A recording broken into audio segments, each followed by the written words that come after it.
What's up, guys? Golden Knight here. The market for artists has never been as large as it is today. The problem is that most artists spend entire years looking at a tiny slice of that market, completely ignoring entire areas that pay very well, hire frequently, and that, honestly, desperately need people with exactly the skill set that an artist develops. There is a world of opportunities that simply does not appear on the radar of someone who was trained to think that the only path is selling paintings or doing illustration freelances at market rates. What you are going to see here are real jobs with real salaries that are hiring artists right now, and that most creative people have never even considered. In fact, I myself did not know some of them and ended up discovering them while researching for this video. So, in a way, we are here learning together. Concept artist for the game industry beyond the big studios. When most artists think about concept art for games, the image that comes to mind is always the same. The big studios, the famous names, the absurd competition, the openings that disappear in hours. And then the natural conclusion is that this market is inaccessible for those who do not have an extremely high-level portfolio. But this view completely ignores a huge layer of the industry that exists beneath the spotlight and that, in practice, hires much more than the big names. Independent studios, mobile game companies, developers of virtual reality games, companies creating corporate training experiences in game format, all of these need concept artists, and most of them cannot fill positions as quickly as they need to. The work of a concept artist in this context goes far beyond drawing pretty characters. It involves defining the visual language of an entire product, making decisions about palette, silhouette, atmosphere, coherence between environments and characters. It is a job that mixes technical skill with strategic thinking, and that is exactly why it pays well. A concept artist who can deliver not only the art but also visual clarity for the entire development team quickly becomes indispensable. And indispensable, in any market, means security and above-average compensation. What prevents most artists from entering this area is a lack of direction in their portfolio. Concept art for games requires that you demonstrate the ability to create consistent visual systems, not just impressive isolated pieces. A recruiter in this field wants to see that you can create a character, the environment where they live, and the objects they use, and that all of it seems to belong to the same world. Artists who understand this and adapt their portfolio in this way begin to receive attention much faster than they imagine. And most importantly, this area has been growing consistently for more than a decade, and there is no sign of slowing down. With the advancement of independent game platforms, the growth of the mobile market in emerging countries, and the expansion of immersive corporate experiences, the demand for qualified concept artists continues to rise while the supply of professionals truly prepared for the specific demands of this role remains scarce. Storyboard for advertising. There is an area that moves billions of dollars every year, constantly produces visual content, works with tight deadlines, and needs artists who can think in visual narrative with speed. That area is advertising. And within it, there is a role that most artists are completely unaware of, the storyboard artist for agencies and commercial video production companies. It is not animation. It is not cinema. It is the process of transforming an advertising script into visual sequences clear enough for directors, clients, and production teams to understand exactly what will be filmed before a single camera is turned on. Advertising storyboarding has its own logic that differs significantly from cinematic storyboarding. Speed is much more demanded, the frames need to communicate with immediate clarity, and the artist needs to understand not only composition and perspective, but also how to translate a marketing idea into an image. Large agencies have projects happening simultaneously all the time, and commercial video production companies need storyboards to present concepts to clients before approving budgets. This means constant demand, short work cycles, and project-based payment that, for those who develop speed and clarity of execution, results in a monthly income far above what most illustration freelances can generate. What makes this area particularly accessible to artists who have never considered advertising is that the level of drawing refinement required is much lower than imagined. Advertising storyboards do not need to be finished art. They need to be clear, dynamic, and quick to read. Artists who have a good sense of framing, who understand basic cinematic language, and who can work with agility have everything necessary to enter this market. What most lack is not skill, but knowledge that this door exists and is open. The most real barrier to entry in this area is knowing how to position yourself. Agencies do not look for storyboard artists in the same way they look for illustrators or designers. The most direct path is usually through video production companies, independent commercial directors, and the creative departments of mid-sized agencies, where the structure is less rigid and the need is more immediate. A portfolio with clear sequences, demonstrating the ability to tell a visual story in a few frames, opens conversations in this environment much faster than years accumulated in other areas of art. Design of experience for museums and cultural spaces. There is a type of work that combines historical research, visual narrative, information architecture, and applied art into a single project. It is experience design for museums, cultural centers, traveling exhibitions, and educational spaces. It is an area that most artists have never considered simply because they have never been introduced to it in this way. The image people have of a museum is static, old, bureaucratic. The reality of the work behind a good exhibition is exactly the opposite. When a museum decides to create a new permanent or temporary exhibition, there is an entire process of visual conception that needs to happen before any piece is installed. Someone needs to define how the visitor will move through the space, how information will be presented, what the visual hierarchy of each environment will be, how lighting and color will create atmosphere, how graphic elements will guide attention without competing with the displayed objects. This work is done by experienced designers, and medium and large museums hire these professionals frequently because exhibitions have life cycles and need to be constantly renewed. What makes this area particularly interesting for artists with a more traditional background is that it deeply values the ability to think visually in multiple layers at the same time. An artist who understands composition, who has sensitivity to color and space, who can think about how the human eye moves through a scene, already possesses the cognitive foundation for this work. What needs to be developed is the understanding of how these principles apply in 3 dimensions and on an architectural scale, which is something that is learned relatively quickly when the visual foundation is already solid. Beyond traditional museums, this area expands to science centers, educational theme parks, corporate exhibitions, large trade fairs, and temporary cultural installations. Large companies frequently set up exhibition spaces for events, launches, and institutional celebrations, and they hire or outsource this type of work regularly. It is a market that exists in parallel to the world of traditional visual arts and that rarely appears in conversations about artistic careers, but that offers long-term projects, consistent compensation, and the possibility of working with culturally significant content. Medical and scientific illustration. There is a category of illustration that is technically demanding, intellectually stimulating, extremely well paid, and that has consistent demand that does not depend on market trends, social media algorithms, or visual fashion cycles. It is medical and scientific illustration. And it is one of the most neglected areas by talented artists simply because it seems too distant, as if it required a complete scientific education before any brush is lifted. The reality is more accessible than it seems. Medical illustrators work with textbook publishers, pharmaceutical laboratories, medical device companies, universities, scientific journals, and health education platforms. The work ranges from detailed anatomical diagrams to visual representations of cellular processes, mechanisms of action of medications, surgical procedures, and infographics for communication with patients. In all these contexts, visual accuracy is fundamental, and it is precisely this accuracy that makes the work valuable and the professional difficult to replace. What differentiates a medical illustrator from a generalist illustrator is not necessarily a degree in biology. It is the ability to research rigorously, to work in close collaboration with specialists, to translate complex concepts into images that are simultaneously precise and understandable. Artists who develop this research skill and who build a portfolio focused in this direction find a market with much less competition than traditional commercial illustration and with clients who understand the value of specialized work and pay accordingly. Pharmaceutical laboratories, in particular, have significant budgets for visual material and hire regularly for campaigns, educational materials, and scientific presentations. The most direct entry path is usually through publishers of educational material in the health field and digital medical education platforms, which have a constant need for new visual content and regularly work with freelancers. From there, with a portfolio that demonstrates precision and the ability to work with scientific references, the doors to larger clients and more complex projects open naturally. It is a specialization that takes time to build, but that creates a much more solid and less volatile market positioning than most other areas of illustration. Character design for brands and corporate identity. There is a silent and constant demand in the corporate world that most artists never notice because it does not appear in the places where artists usually look for work. Companies of all sizes in completely different sectors are constantly developing or redesigning characters that represent their brands.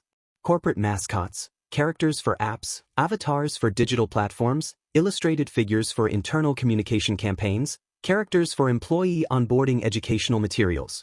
This market exists in parallel to the world of art and animation, and it pays very well because the end client is not an art lover, it is a company with a marketing budget. What differentiates this work from character design for entertainment is the strategic layer it carries. A corporate character does not only need to be visually interesting. It needs to communicate the brand's values, be recognizable in multiple sizes and contexts, function in different applications from an app icon to a 3-meter banner, and be consistent enough to be used by different teams over time. This means that the artist entering this market needs to think not only as a designer, but as someone who understands brand communication, and this combination of skills is relatively rare and consequently well paid. Technology companies, fintechs, online education platforms, and digital health companies are some of those that invest most in this type of work currently. The growth of digital interfaces has created an enormous need for visual elements that humanize the user experience, and illustrated characters fulfill this function extremely effectively. A fintech that wants to seem less intimidating to new users, a learning platform that wants to create emotional engagement, a health app that wants to convey care and welcome, all of these companies turn to visual characters as part of the user experience strategy, and this work requires an artist who understands both drawing and applied visual psychology. The path to this market rarely goes through traditional freelance portals. It involves understanding how to present work in terms that make sense to the corporate world, building a portfolio that demonstrates not only technical skill but also the ability to think strategically about how a character serves business objectives. Artists who learn to speak the corporate client's language, who can present their work in terms of results and not only aesthetics, discover that this market has much less qualified competition than it seems from a distance. Forensic art and facial reconstruction. This is probably the most unexpected area on this list, and that is exactly why it deserves to be mentioned with attention. There is a direct application of artistic skills within the public security and criminal investigation system that very few artists know about and that represents a stable career, with consistent compensation and with a level of real-world impact that few other artistic roles can offer. It is the work of a forensic artist, which includes composite sketches, facial reconstruction from skulls and remains, and visual reconstruction of scenes and events for use in investigations and legal proceedings. The work of a forensic artist requires a very specific combination of skills. It is necessary to have technical mastery of facial anatomy, understand how bone structure relates to external appearance, know how to work from verbal descriptions transforming words into precise images, and have the emotional stability to deal with criminal investigation material without compromising the quality of the work. This combination is not common, and that is why qualified professionals in this field are scarce and consequently valued. Civil police forces, forensic institutes, criminal law offices, and organizations dedicated to identifying missing persons are some of the direct employers for this type of work. The training path for this specialization is more structured than for most other artistic areas. There are specific forensic art programs at universities, mainly in the United States and the United Kingdom, but the knowledge can also be built independently through advanced artistic anatomy courses, the study of forensic anthropology, and the development of realistic portrait technique. Artists who already have a solid foundation in anatomy and portraiture are significantly closer to this specialization than they imagine, and the additional investment necessary to reach a professional level is smaller than it seems from a distance. What makes this career particularly interesting beyond compensation is stability. Unlike markets that fluctuate with visual trends or economic cycles in specific sectors, the demand for forensic work exists independently of fashions. As long as there is a need to identify people and conduct criminal investigations, there will be a need for forensic artists. It is one of the few artistic specializations that offers the combination of meaningful visual work, direct human impact, and career stability that is rarely found in other areas of applied art. Environment design for virtual and augmented reality. There is a frontier that is being built right now in real time, and that will need an enormous number of artists in the coming years. It is environment design for virtual and augmented reality. It is not a market of the future. It is a market that already exists, that already hires, that already pays, and that is still in the phase where professionals who enter early build competitive advantages that will last for decades. Most artists still treat VR and AR as technological curiosities without understanding that behind every immersive experience there is an immense amount of environment creation work that requires exactly the type of visual thinking that artists develop. Environment design for VR is fundamentally different from set design for cinema or traditional games for one central reason. The user has full control over where they look. In a film, the director controls the framing. In a traditional game, the camera has defined limits. In VR, the environment needs to be convincing and coherent in all directions simultaneously, because the user can turn their head and look at any point in space at any time. This creates a completely different design challenge that requires thinking about space in a way that few artists have been trained to do, and that consequently is a rare and valuable skill. The applications of this work go far beyond games. Corporate training in VR is an area that is growing rapidly, with companies using virtual environments to train employees in risk situations, complex procedures, and customer interactions. Architecture and interior design use VR to present projects to clients before construction. Medicine uses virtual environments for surgical training and phobia treatment. Education is developing immersive experiences for teaching history, science, and geography. In all these contexts, someone needs to create the visual environments, and that someone needs to have both artistic skill and an understanding of the technical specificities of the medium. What makes this market particularly attractive for artists who are willing to develop new skills is that the technical barrier to entry is consistently decreasing. Tools like Unreal Engine and Unity have become more accessible, documentation is abundant, and there is an active community of artists sharing knowledge about how to apply traditional skills in this context. Artists with a solid foundation in perspective, composition, and color theory who add basic technical knowledge of creating real-time three-dimensional environments position themselves in a market that is growing faster than it can train professionals, which means that the relationship between supply and demand strongly favors those who decide to enter now. Creation of visual assets for online education platforms. The online education market has grown so rapidly in recent years that it has created a demand for visual content that most platforms simply cannot supply at the necessary speed. Every new course that a platform launches needs a visual identity, illustrations that support the content, icons, graphic elements that make the material more understandable and more pleasant to consume. Multiplied by the volume of courses that large platforms launch monthly, this volume of work is enormous, constant, and mostly invisible to artists who are not looking in this direction. What makes this market particularly attractive is the diversity of types of work it encompasses. It is not only illustration. It is the design of infographics that transform data into understandable images. It is the creation of characters for courses that use animated narrative. It is the development of icon systems that need to be coherent across dozens of modules. It is the design of covers and thumbnails that need to compete for attention in an interface where hundreds of courses are side by side. Each of these functions is a specialization in itself, and online education platforms need professionals who master one or more of them with consistency and speed. The economic logic of this market favors artists who can work within established visual systems without losing quality. Large platforms generally have a defined visual style guide, and the artist's job is to create within that system in a fluid and productive way. This may seem like a creative limitation, but in practice it is one of the characteristics that makes the work stable and predictable, because the client knows exactly what they want and the artist who can deliver it consistently becomes a recurring collaborator. Recurring collaborators on online education platforms with high production volume have a monthly income that few illustration freelances can replicate. EdTech startups, which are technology companies focused on education, are a particularly interesting entry point because they are in the phase of building visual identity and have an immediate need for a large volume of assets. A growing edtech startup may need hundreds of illustrations, icons, and graphic elements in a relatively short period, and this type of project, when well negotiated, represents a volume of work and compensation that completely transforms the financial reality of a freelance artist.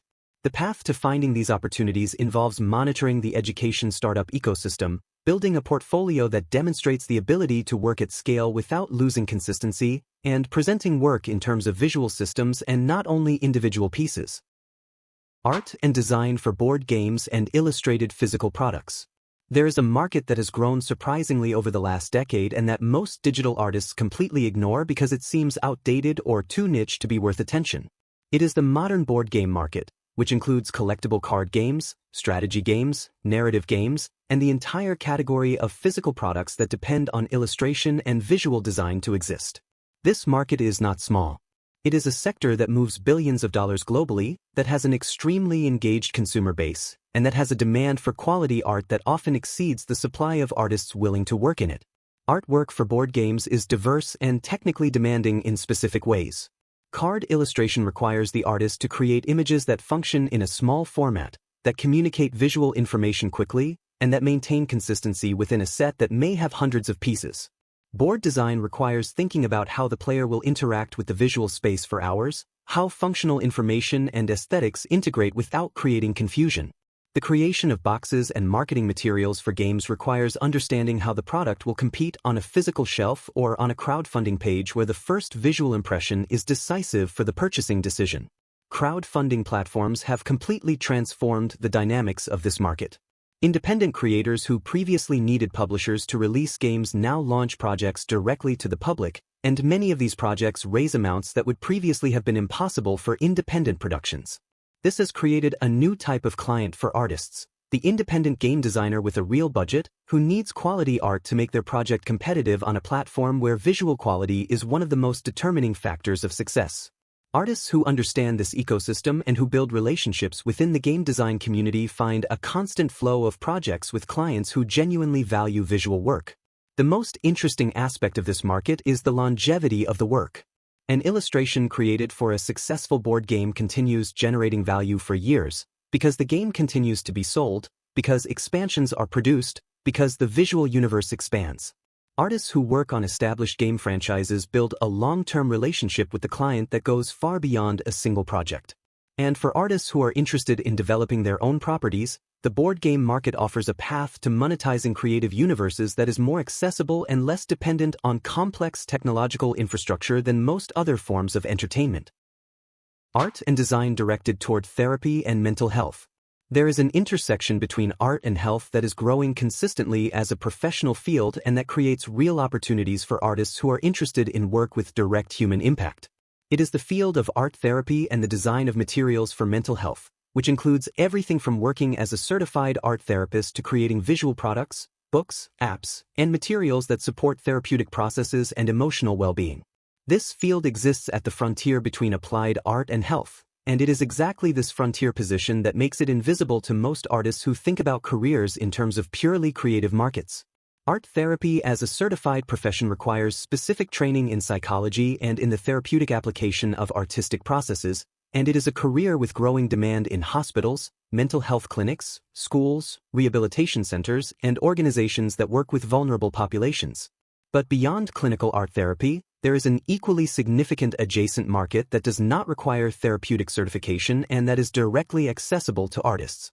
It is the market for creating visual materials for emotional support, which includes therapeutic coloring books, guided visual journals, mindfulness apps with artistic expression components, illustrated psychoeducational materials, and stationary products with an emotional support function. The growth of public interest in mental health has created enormous demand for products that help people process emotions, develop self-knowledge, and create well-being habits. Publishers, digital mental health startups, and wellness companies are constantly developing new products in this direction, and they need artists who understand both visual language and the sensitivity required to create materials that function in a delicate emotional context. A poorly visually designed therapeutic coloring book does not fulfill its function. A mindfulness app with a discordant visual interface harms the experience it was supposed to support. Artistic quality in these products is not ornamentation, it is a functional part of what the product does. Artists who develop genuine interest in this area and who seek to minimally understand the psychological principles that guide the design of therapeutic materials position themselves in a market with consistent growth, with clients who value depth and sensitivity, and with a type of work that has meaning beyond compensation. The combination of real human impact, growing demand, and scarcity of professionals who can navigate both the artistic world and the mental health context creates an opportunity that will continue expanding in the coming years, and that is available now for artists willing to look beyond the most obvious paths of a creative career. If this video helped you in any way, don't forget to leave a like, subscribe to the channel, and turn on the notification bell so you don't miss the next ones. Thanks so much for watching all the way through. Don't forget to take a look at the description. There are several important links there that can help you even more. See you in the next video.